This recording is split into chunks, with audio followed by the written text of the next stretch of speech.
कभी मैं अपने हाथों के लकीरों में ना उलझा, कभी मैं अपने हाथों के लकीरों में ना उलझा, क्योंकि मुझे पता था, क्योंकि मुझे पता था कि किस्मत का लिखा हुआ भी बदला जा सकता है दोस्तों। मैं राजीव कुमार आपका अपने YouTube channel Rajiv study centre में स्वागत करता हूं दोस्तों। हाँ दोस्तों, कर्म ही एक ऐसा प्रसाधन है, साधन है जिससे आप अपने भविष्य को भी बदल सकते हैं।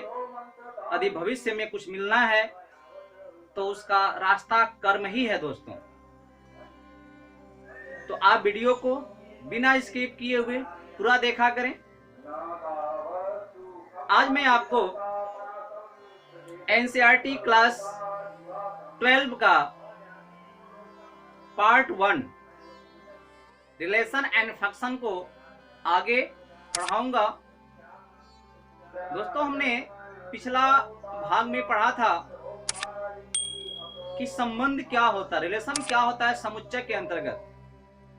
आज हम उसी में कुछ एग्जाम्पल को समझेंगे, कुछ सवाल को हम प्रैक्टिस करेंगे और देखेंगे कि सवाल कैसे बनेगा दोस्तों। अगर आप अपने अंदर डेडिकेशन पालते हैं तो विश्वास मानिए आपको बातें समझ में आएगी। और कभी भी अपने सिचुएशन से समझौता मत करिए। जमाना में उसी को सफलता मिली है, जमाना में उसी का नाम हुआ है जो धारा के विपरीत चला है दोस्तों।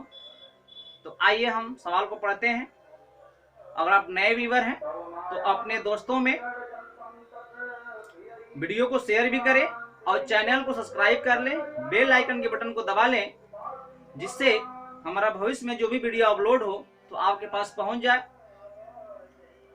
दोस्तों, आप लोग वीडियो पूरा देखते ही नहीं है, क्लिक किया, शो किया, फिर छोड़ दिया। इससे कोई फायदा नहीं है, न आपको न मुझको। तो आप वीडियो को देखें, कुछ समझने का प्रयास करें, बहुत कुछ मिलेगा आपको।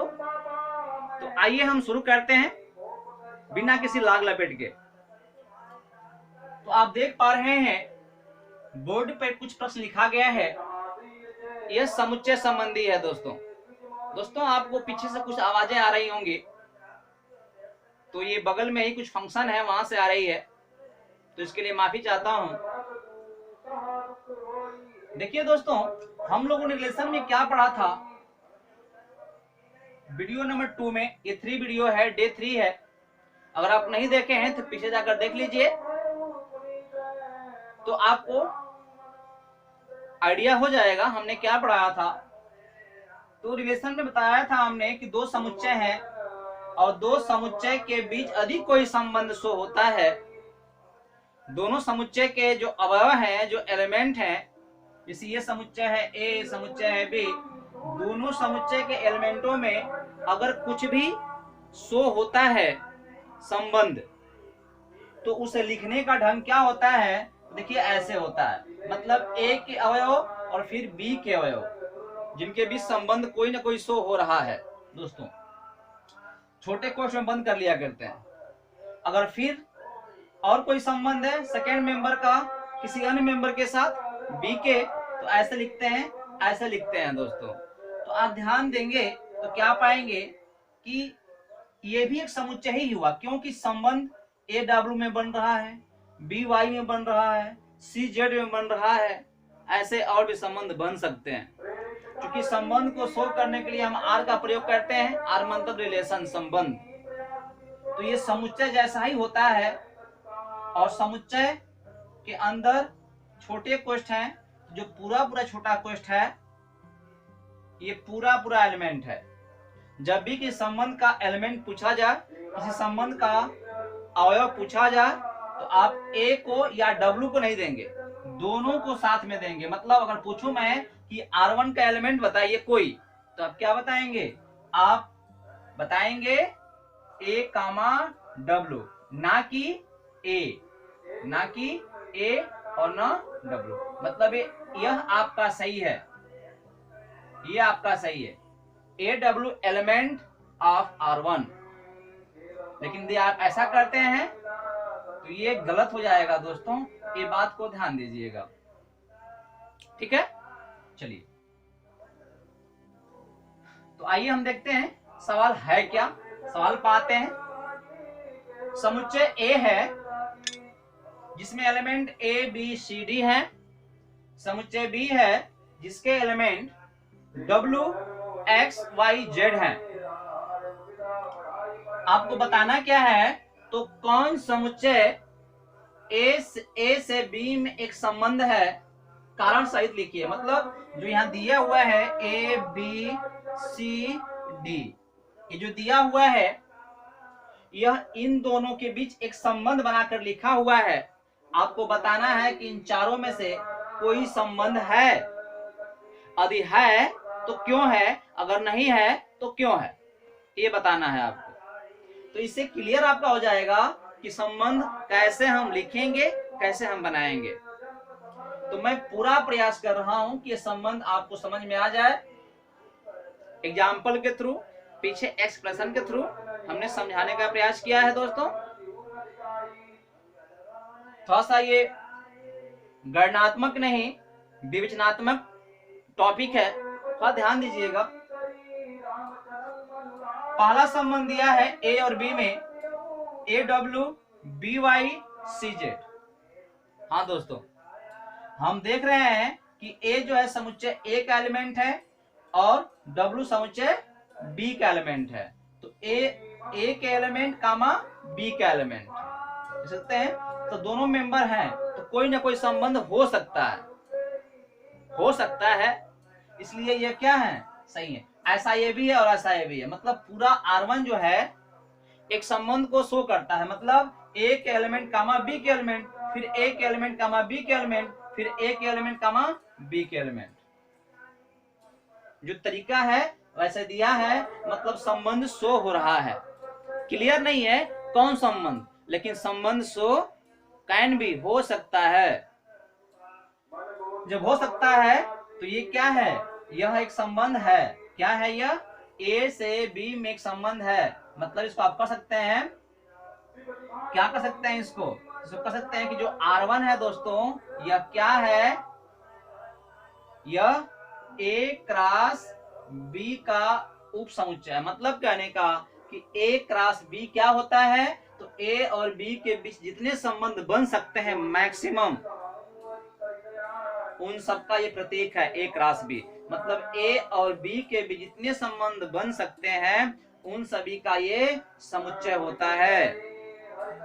और R1 क्या है, उन्हीं में से कुछ एलिमेंट को लेकर बनाया गया है। मतलब AW BY CZ, फिर BZ BW, फिर CZ CY CW, सब हो सकते हैं। लेकिन जो हो सकते हैं मैक्सिमम, उनमें से कुछ ही एलिमेंट को लिया गया है। इसलिए R1 जो है इस पूरे समुच्चय का एक उप समुच्चय हुआ। जब पूरे समुच्चय में से कुछ एलिमेंट लेकर के हम बनाते हैं उसे हम उप समुच्चय बोलते हैं। ये पिछला वीडियो में हमने आपको बताया है, तो ये बात ध्यान दीजिएगा। तो हम कह सकते हैं कि हाँ ऐसा है, R1 जो है सब set of A cross B equal A cross B। देखते हैं R2 क्या है दोस्तों। XB फिर CZ।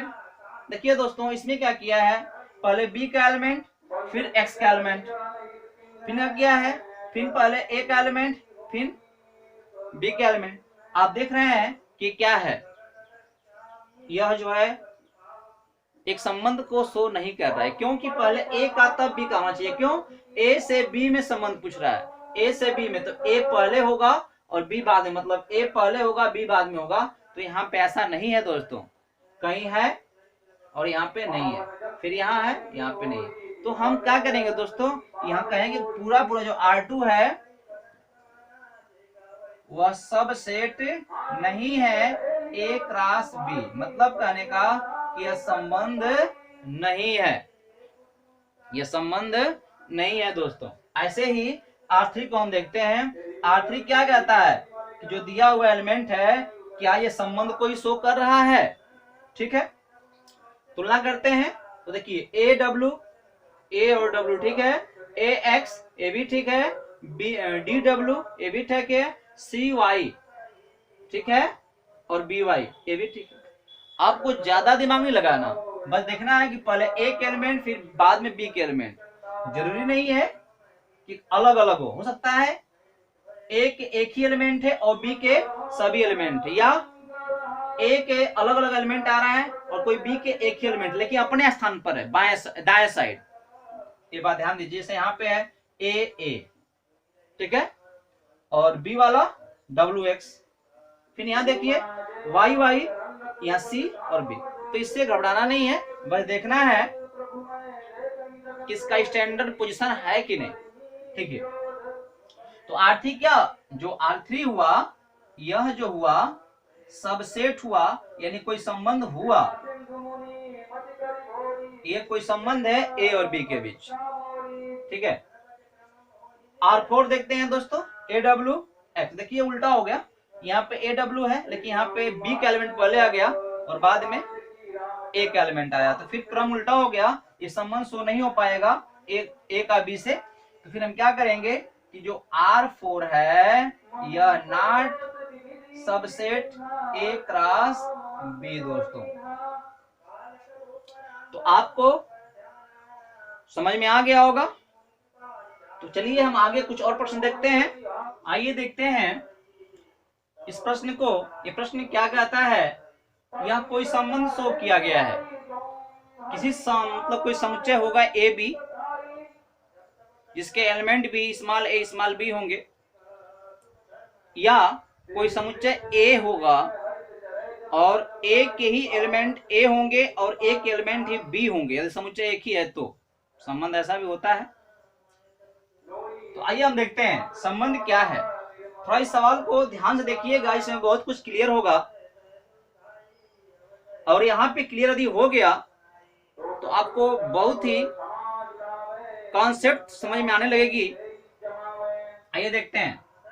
तो संबंध ए बी को आप समझ रहे हैं कि कोई एलिमेंट, कोई अलग समुच्चय एलिमेंट के या उसी एलिमेंट के बीच कोई संबंध है। इस संबंध कैसा है, तो ये कौन विधि है, आपको समझ में आ रहा होगा। इस विधि को हिंदी में हम कहते हैं समुच्चय निर्माण विधि।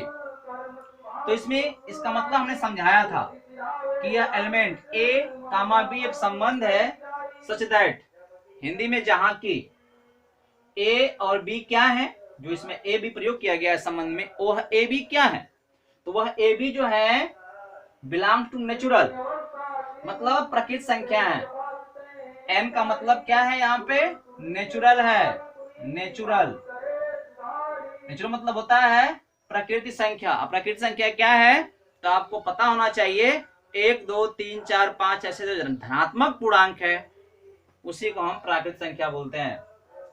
तो जो संबंध है ए बी वह दोनों कैसे हैं, तो दोनों ही पूर्णांक धनात्मक संख्या है, ध्यान दीजिएगा। तथा इनके बीच संबंध क्या है, तो जो ए होगा, जो पहला वाला एलिमेंट होगा, क्या होगा वह सेकेंड एलिमेंट के वर्ग के बराबर होगा। जैसे में अगर यहाँ पे मैं बी का मान 2 रखूं तो स्क्वायर का 4 हो जाएगा, तो वह 4 किसका मान होगा, ए का मान होगा। मतलब ए का मान कितना हो जाएगा, 4, अर्थात बी का मान 2 तो ए का मान कितना होगा, 4 होगा। बात समझ में आ गई, ठीक है। आइए देखते हैं हम लोग आगे। यह आपका कोई संबंध है जिसे ये निर्देशित किया हुआ है। अब आपको बताना है नीचे कुछ कथन के हिसाब से यह कथन सही है या गलत है। तो देखिए, पहला कह रहा है प्रत्येक ए बिलोंग्स टू एन, मतलब प्रत्येक जो है नेचुरल संख्या है, मतलब जो पहला एलिमेंट है वो नेचुरल संख्या है, ठीक है। और जो संबंध हमको मिला है दोनों ही ए हैं, मतलब एक ही समुच्चय के दोनों समान एलिमेंट हैं। अगर यहां हम लिखते हैं 1 तो यहाँ क्या करना होगा, लिखना होगा 1, लिखते हैं 2 यहाँ पे तो यहाँ का लिखना होगा 2, यहाँ 3 लिखते हैं तो यहाँ का लिखना होगा 3, क्योंकि दोनों एलिमेंट एक ही हैं जिनके बीच संबंध शो करना है। अर्थात एक ही समुच्चय के एक ही एलिमेंट के साथ कोई संबंध भी हो सकता है। देखते हैं हाँ या ना। तो आप समझ सकते हैं, देखिए ध्यान दीजिएगा, ऐसा कोई अंक है जिसका स्क्वायर करें तो हमको वही मिले? तो हाँ है। जैसे मान लिया हम b का मान 1 लेते हैं, b एक प्राकृतिक संख्या 1 लेते हैं, तो जब इसका हम स्क्वायर करेंगे तो कितना हो जाएगा? 1 का स्क्वायर करेंगे कितना हो जाएगा? 1 ही आएगा दोस्तों। और चूंकि b का मान यहाँ पे है, ऐसे हमने देखा है कि a का मान क्या है? a का मान b के स्क्वायर के बराबर है। अब b का मान हमने क्या लिया है? 1। तो ध्यान दीजिए, जब b का मान हम 1 रखेंगे, स्क्वायर करेंगे कितना आ जाएगा? a का मान, कितना a का मान आया? 1। तो हम देख पा रहे हैं, क्या देख पा रहे हैं कि जो यहाँ पे प्रथम पद यानी a का मान 1 है और b का मान क्या है? आप देख रहे हैं, सॉरी b का मान कितना है? 1 है, इधर लिखते हैं। और a का मान कितना आया स्क्वायर करने पर? 1 ही आया। ठीक है, तो हमने देखा कि इस कंडीशन को भी संतुष्ट किया, ठीक है, और इससे भी संतुष्ट किया। क्या संतुष्ट किया? कि a जो यहाँ है वही यहाँ भी होना चाहिए, मतलब b का मान भी वही रहना चाहिए जो कि a का मान है। इसका मतलब कहने का है, और संतुष्ट इसको भी करे कि जो b का मान है उसका स्क्वायर करने पर हमको a मिले। तो देखिए b का मान 1 लेंगे, इसका स्क्वायर करेंगे तो हमको 1 ही मिलेगा, अर्थात b भी वही और a भी वही। समझ में आया? जब संबंध क्या था? b का स्क्वायर a था, फिर भी हमको a ही मिला। तो थोड़ा दिमाग पर जोर दीजिए। Try to understand, if you try, it's my promise, there is no problem to understanding of this concept. आइए देखते हैं। तो आप कह सकते हैं दोस्तों कि एक के लिए तो सही है। अब ध्यान दीजिए, यह कथन, पहला ही कथन दो के लिए सही है क्या? क्योंकि दोनों एक ही अंक होना चाहिए। नहीं सही है। क्यों नहीं सही है? यदि b का मान हम 2 लेते हैं, ठीक है, इसे b का मान हम यहाँ 2 लेते हैं, स्क्वायर करते हैं, तो जो हमको a का मान मिला कितना मिल जाएगा? तो हमें a का मान 4 मिल जाएगा दोस्तों। तो हमने क्या देखा कि b का मान तो हमने 2 लिया, b का हमने 2 लिया, स्क्वायर किया तो हमें a का मान मिला। कितना a का मान मिला? तो 4 मिला दोस्तों। अब बताइए कि 2 और 4 एक ही हैं? नहीं है। जैसे यहाँ 2 लिया हमने b का मान, तो यहाँ 4 आ गया हमारा। तो क्या 2 सही है? नहीं। फिर 3 सही बैठेगा इस कथन के अनुसार? नहीं, क्योंकि b का मान 3 लेंगे तो स्क्वायर करना पड़ेगा, तब a का मान आएगा। तो यहाँ 9 आना चाहिए, और 9 आ जाएगा तो दोनों सेम नहीं रहेगा, 9 3 हो जाएगा। और यहाँ का कह रहा है कि दोनों सेम रहना चाहिए। मेरी बात समझ में आ रही है? अगर समझ में आ रही है तो लाइक और कमेंट जरूर करें। ये टॉपिक मैक्सिमम बच्चे स्टूडेंट क्या करते हैं? स्किप कर देते हैं, पढ़ते नहीं है। और मैं तो ये भी देखा हूं कि बहुत स्कूलों में इसको छोड़ ही दिया जाता है। तो आइए हम देखते हैं, ट्राई करते हैं। तो हमने देखा केवल जो पहला कथन है 1 1 के लिए सही है, बाकी के लिए 2 2 3 3 4 4 5 5 इन सब के लिए क्या है? कथन सत्य नहीं है। तो आपका आंसर इसका क्या होगा कि यह कथन केवल 1 1 के लिए सही है, और बाकी जितने संबंध है 2 2 3 3 इन सबके क्या है? यह कथन सत्य नहीं है दोस्तों। इसको आप क्लियर करना होगा, ठीक है। अब देखते हैं नंबर 2 वाले को। नंबर 2 क्या कह रहा है? तो देखिए नंबर 2 में स्पष्ट किया हुआ है कि जो संबंध यहाँ पे a, b है, जो संबंध यहाँ a, b है, वह संबंध तो है कि इस संबंध का एलिमेंट तो हम देख ही रहे हैं कि एलिमेंट है, ठीक है, क्योंकि ये एलिमेंट है, बिलोंग्स टू आर, मतलब किसी संबंध का ये अवयव है, जो यहाँ दिखाया भी है। तो बता रहा है कि जो संबंध है, ये एलिमेंट है, वो एलिमेंट क्या है? वही एलिमेंट को अगर हम क्रम चेंज कर दें, बी को इधर कर दें और ए को इधर कर दें, मैंने ऐसा कर दें, तो क्या उसी संबंध का एलिमेंट वो भी होगा? मतलब क्या वही संबंध शो करेगा जो यहां संबंध शो कर रहा है? ठीक है, जबकि ए और बी जो प्रयोग किया गया है वो क्या है? तो ए बी जो है बिलोंग टू एन, मतलब नेचुरल नंबर ही है। और एक बात इसको ध्यान देना, ये मेन कंडीशन है, ए बराबर बी स्क्वायर, उसको भी ध्यान देकर चलना है। इन सबके लिए उसको ध्यान देना है, क्यों कंडीशन है वो। तो आइए देखते हैं। तो आप देखेंगे, जैसे मान लीजिए हमने b का मान 2 ले लिया, सॉरी देखिए b का हमने क्या लिया, तो 2 लिया, तो हमें a का मान क्या मिलने वाला है? तो हमें a का मान जो है, a का मान क्या मिलेगा? 4 मिलेगा। ठीक है, संबंध क्या मिल जाएगा?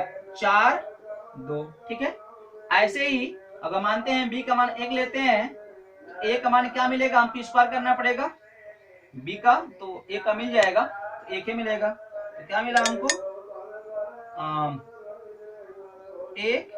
1 मिला। ऐसे ही अगर हम लेते हैं b का मान 3 लेते हैं, तो हमें a का मान क्या मिलेगा? 9 मिलेगा, अर्थात 9 3 ऐसा मिलेगा। अब आपको बताना है दोस्तों कि क्या मतलब अगर उल्टा कर दें, इसको हम ऐसे कर दें, 2 4 कर दें, 1 1 उल्टा कर दे रहे हैं तो, और 3 9 कर दे रहे हैं, तो क्या जो संबंध यहाँ हो रहा है वो संबंध सो यहाँ पे हो रहा है? कतई नहीं। इसका ये आधा है, इसका ये दूना है, तो एक ही संबंध कहाँ शो हो पा रहा है? संबंध एक ही शो हो पा रहा है, तो एक ही संबंध नहीं शो हो पा रहा है दोस्त। तो हम क्या करेंगे? ये कथन भी क्या है? सही नहीं है। सही यदि है तो किसके लिए मात्र है? 1 1 के लिए है। तो आप कहेंगे यह जो कथन है केवल 1 1 के लिए सही है, लेकिन अन्य के लिए नहीं है। ठीक है, आप एग्जांपल दे सकते हैं, जैसे में 4 2 है, 1 1 है, 9 3 है, तो हमने जब क्रम चेंज किया, बी ए किया, तो 2 4 हो जाएगा, फिर 1 1 हो जाएगा, 3 9 हो जाएगा। तो जो संबंध यहाँ से होगा आप देख सकते हैं कि इसका ये आधा है, फिर इसका ये तिहाई भाग है, तो वैसे ही यहाँ तो इसका ये दूना हो गया, संबंध उल्टा हो गया दोस्तों। मतलब कहने का ये है कि इसका ये वर्गमूल है, इसका ये वर्गमूल है, इसका ये वर्गमूल है, और यहाँ उल्टा हो गया, इसका ये वर्ग है, इसका ये वर्ग है, इसका ये वर्ग है। ठीक है, तो एक ही तरह संबंध शो नहीं हो पा रहा है, तो हम क्या कहेंगे इसको कि A B belongs to R but not क्या? बी ए आर, ऐसा कर सकते हैं। ठीक है, ये बात ध्यान दीजिएगा। अब आप कहें कि तब तो ये भी हो ही रहा था, इसको क्यों लिखे हैं? देखिए ध्यान दीजिए, थोड़ा सा इसमें डिफरेंस है। ये है, लेकिन यहाँ पे ए नहीं दिया है, ए बी दिया है, मतलब दोनों एलिमेंट अलग अलग हैं। दोनों एलिमेंट अलग अलग होना चाहिए, इसका कहने का तात्पर्य ये है। अगर यहाँ पे ए कह देता तो फिर हम इसको लेते कि हाँ यह संबंध और यह संबंध दोनों ही संभव है केवल एक के लिए। ठीक है, एक एक के लिए, लेकिन यहाँ पे ए और बी अलग दिए। मान यहाँ पे दिया था ए कंफर्म कर दिया था, तो हम एक ही एलिमेंट को ले सकते थे और लिया भी और सिद्ध भी किया। यहाँ पे ऐसा नहीं है, यहाँ पे आपको कंडीशन दिया हुआ है कि दोनों एलिमेंट अलग अलग हैं, एक एक नहीं हो सकता, दोनों अलग अलग होना चाहिए। तो अलग अलग लेने पे क्या हो रहा है? कोई भी संबंध शो नहीं हो रहा है। अगर कोई संबंध ए बी है तो बी ए कोई संबंध नहीं हो सकता, हमने वही संबंध नहीं हो सकता। ठीक है, तो देखिए ये तो हो गया। अब देखते हैं थर्ड सी वाला क्या है। सी में कह रहा है कि ए बी कोई संबंध है, जो आप जानते हैं ऊपर दिया हुआ है, तथा बी सी भी कोई संबंध होगा क्या, और ए सी भी कोई संबंध होगा, जहां पे ए बी सी तीनों क्या है? Natural number. ध्यान दीजिएगा, एक समझ वाली बात है। इसे मान लीजिए 16 4 है दोस्तों, तो आप देख पा रहे हैं कि b का मान कितना लिया हुआ हूं? 4, उसका स्क्वायर किया ए का मान आ गया 16, तो उस कंडीशन को सही सर्टिफाइड कर रहा है, सही बैठ रहा है। अब क्या करें, यहाँ पे आ जाइए, तो ए बी हो गया, एक कोई संबंध ए बी हो गया, मतलब इसका वर्गमूल ये हो गया, ठीक है, चाहे इसका वर्ग ये हो गया, संबंध कोई एक हो गया। अब बताना है कि बी सी क्या संभव है, मतलब बी वही रहना चाहिए, जो बी यहाँ पे है वही बी यहाँ होना चाहिए। देख रहे हैं आप, मतलब ए बी है तो ए हो गया, ये बी हो गया 4, तो जो अगला हम एलिमेंट लेंगे यहाँ पे वो बी वही, जो बी यहाँ पे वही बी, क्योंकि वही बी को शो यहाँ पर भी कर रहा है, तो यहाँ पे हम क्या लेंगे, 4 लेंगे, और सी कोई भी लेंगे, सी हम कोई भी लेंगे। तो ध्यान दीजिए, ऐसा लीजिए संतुष्ट करें इसको, ठीक है, संतुष्ट करेंगे तो क्या पाएंगे, तो बी क्या लेना पड़ेगा हमको, 2 लेना पड़ेगा, तभी तो बी का स्क्वायर करके 4 हो पाएगा। तो आप देख सकते हैं ये क्या है, ये हमारा ए है, और ये क्या हमारा है, बी है, ये भी बी है दोस्तों, और ये क्या हो गया, सी हो गया, ठीक है। तीसरा क्या मिलेगा हमको, संबंध। तो देखिए यहाँ क्या कर रहा है, ए सी, अब ए क्या है, 16 है, ए क्या है 16 है, और सी क्या है 2 है। अब आप तय करें कि ए सी तो हमने लिख लिया, तो यह दोनों संबंध तो है, यह दोनों संबंध बन रहा है, A B related belongs to R, फिर B A belongs to R, ये हो रहा है। लेकिन आप बताइए कि जो 16 2 मिला हमको, तीसरा ए सी, क्या ये भी संबंध शो कर रहा है, नहीं शो कर रहा है दोस्तों। आप देख सकते हैं यह संबंध को शो नहीं कर रहा है, ठीक है, यह संबंध को शो नहीं कर रहा है। देखिए क्यों शो नहीं कर रहा है, क्योंकि जो बी है इसका स्क्वायर करने पर तो यहाँ 4 आना चाहिए, ये 16 आया हुआ है, तो जो कंडीशन दिया हुआ है क्या सही है, नहीं है, तो आपका आंसर यही होगा। क्या आपका आंसर होगा, आपका आंसर यही हो सकता है। यहाँ पे अगर आंसर देना होगा तो आप कहेंगे इस एग्जाम्पल देते हुए कि ए बी यह तो संभव है, और फिर क्या है इसके अनुसार बी सी, ये भी संभव है, लेकिन यह संभव नहीं है। 16 2 संबंध सही, मतलब इसका मतलब क्या है, इसका मतलब ये हुआ कि ए सी जो है यह संभव नहीं है, ये संबंध नहीं हो पाएगा दोस्तों। आपको समझ में आ गई होगी मेरी बात, मैं कहना क्या चाहा। थोड़ा सा इसको वीडियो को पुश करके कुछ समय तक सोचें समझें, फिर वीडियो को चलाकर देखें हमने बताया क्या। तो दोस्तों अगले टॉपिक में, अगले दिन, अगले वीडियो में हम चैप्टर को शुरू करेंगे, चैप्टर 1, मतलब जिसको हम हल करेंगे, सारे प्रश्न को हल करेंगे। तो आप तब तक वेट करें, फिर अगले वीडियो में मिलते हैं दोस्तों, धन्यवाद।